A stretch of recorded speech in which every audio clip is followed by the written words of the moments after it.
In today's project, we're going to take this notebook from Officeworks to create this productivity notebook. Let's make this.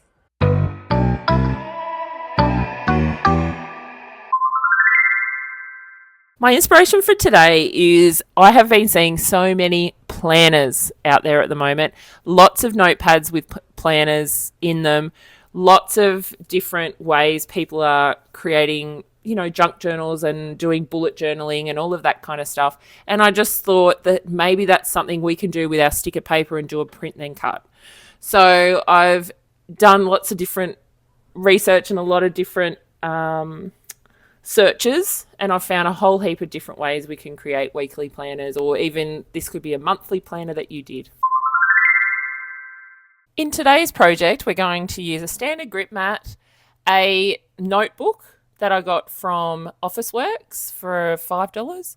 We're going to use our KMART iron-on rainbow vinyl. And also we've got our premium vinyl sticker pad paper that I got from Amazon. It's an Embark brand, which is an Australian brand. We're going to create our planner sticker in Design Space. So you can see there that I've got the Let's Organise This from last week. And so this week we're going to do the planner insert.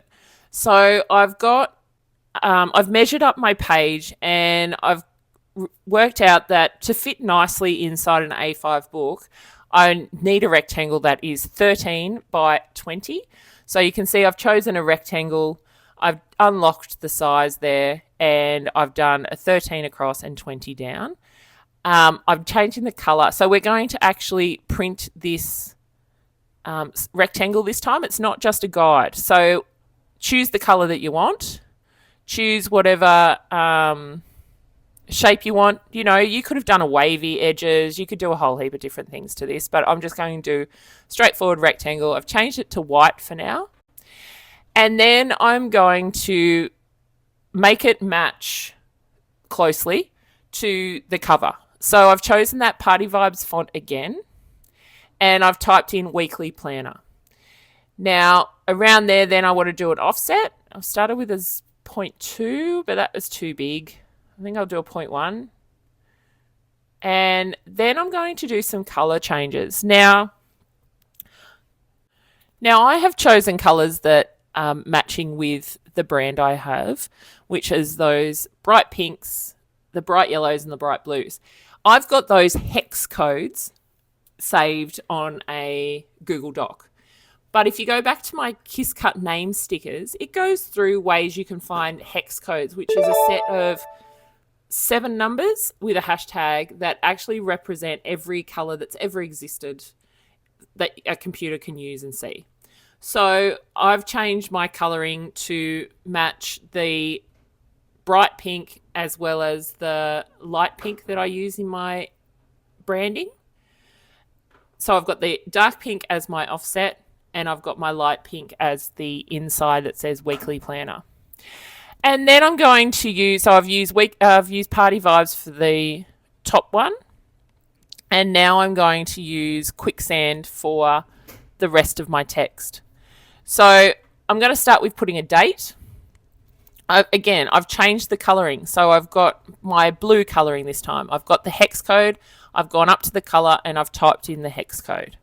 So it's just and this is going to be a repeated thing as we go through. Then I've gone to shapes. I've chosen a rectangle, and I'm going to do a light blue rectangle underneath my date. So again, we're trying to, I don't like that though.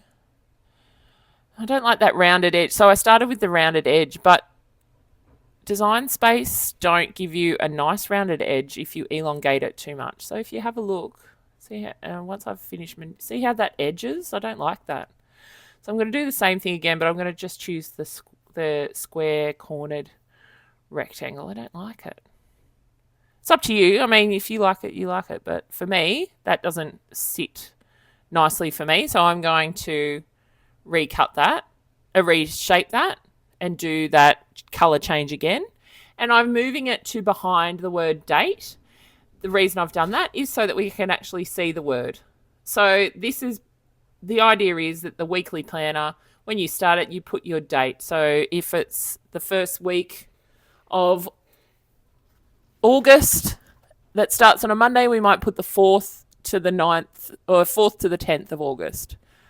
So you could write that in yourself. And so this means that you're not having to create one bespoke one for each week. You can just write that in yourself with your pen on your sticker that's inside this journal that we're creating, or this productivity journal.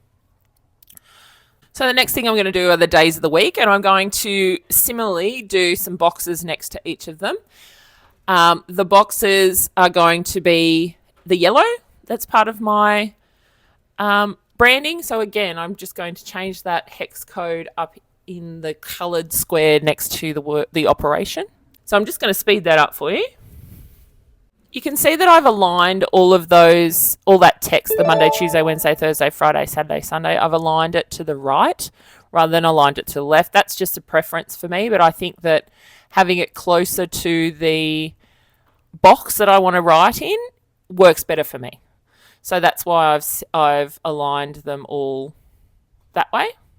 But you could align them to the left and do it that way. It's up to you.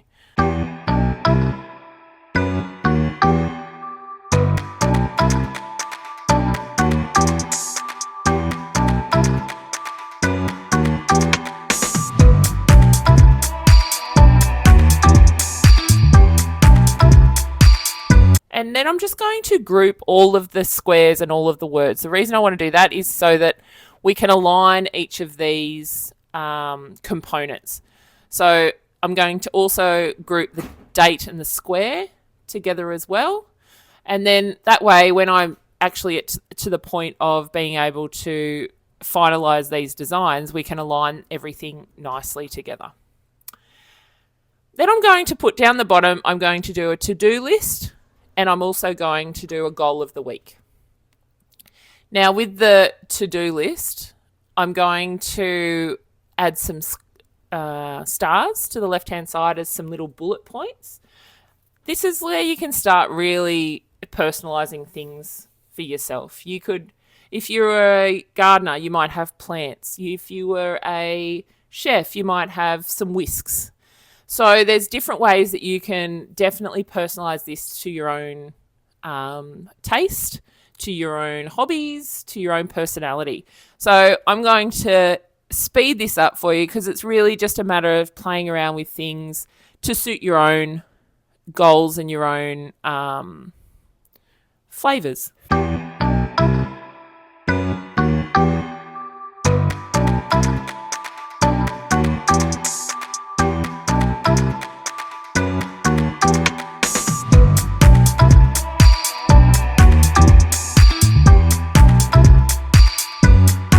So once I've done the first one, you can see there that it's all finished. It's got all its squares, all of that kind of stuff. I've aligned everything the best way I can. Then I'm going to flatten the whole thing. So the reason you want to flatten it is because we're doing a print then cut.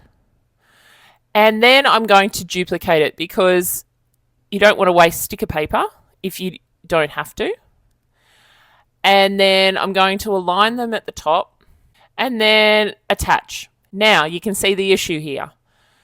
The image is too large for 21 to 29. So an A5 piece of paper is half the size of an A4 piece of paper. So when I was making this, I was like, oh, we can do definitely print too.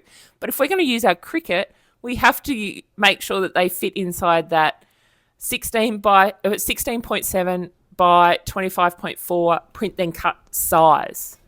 So for this project, I could do one of two things. I could either change the size of the sticker, or you can print it as one. So for the moment, I'm just going to print as one. Just print one just to see how it goes. And then, you can change the size of it if you find that you don't need that much room to do all of your planning, or you might not need the to-dos or the goal for the week or whatever.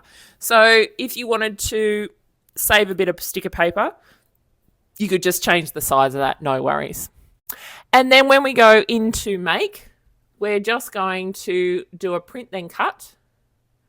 And then feed it through the printer. We're not doing a kiss cut. We're doing a full cut of our sticker. So I'm going to use a medium cardstock. If I was doing a kiss cut, I might do a paper or a vinyl. Vinyl's actually a really good setting to use for a kiss cut as well, because a lot of the vinyl that we're using is quite thin anyway. So it's a really good one to use if you want to do a kiss cut of your stickers.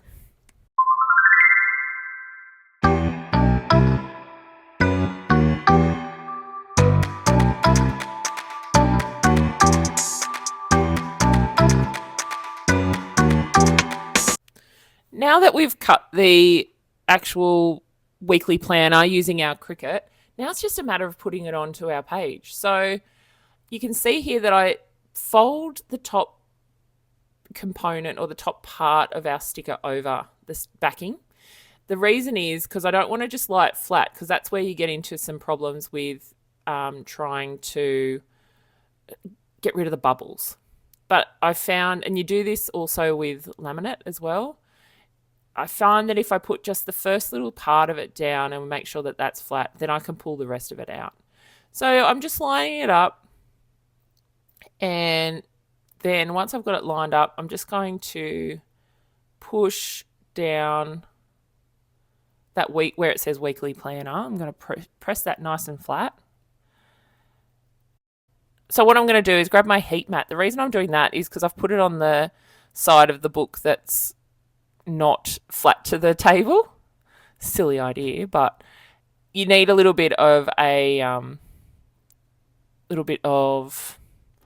not hardness, but just something under there to give it a little bit of stability. So I've just put that heat mat under there just to give it some extra stability, and then I'm just going to use my squeegee. You could use a scraper, you could use your hand if you wanted to, and just push that sticker down towards you so that that whole thing is nice and flat, and you can see how it's now bubble free and it looks amazing. I love it. Look how cool this is. I really love that sticker paper. The reason I love it so much is that it actually, you're able to write on it and it does not smudge. Like, I've used felt tip pens, I've used ballpoint pens on this same sticker paper, and it just doesn't smudge. And I think that that's an amazing thing to happen, because most of the time when you are writing on some kind of sticker, it always will smudge, but this is perfect and I love it. I love this idea of doing this weekly planner. I see heaps of notepads that you can have that, but this kind of helps your journal or your notebook become part of that process as well. So it's really good if you are new to the print and cut components of Cricut, but also just a really cool little idea for you to use your notebooks a little bit more productively. So I can't wait to see you here next week for another video and a new announcement about Honey Neats Made This. Thanks for watching. Please don't forget, you can always jump on my Instagram, head over to my Etsy store, or even check out the videos YouTube recommends for you down below.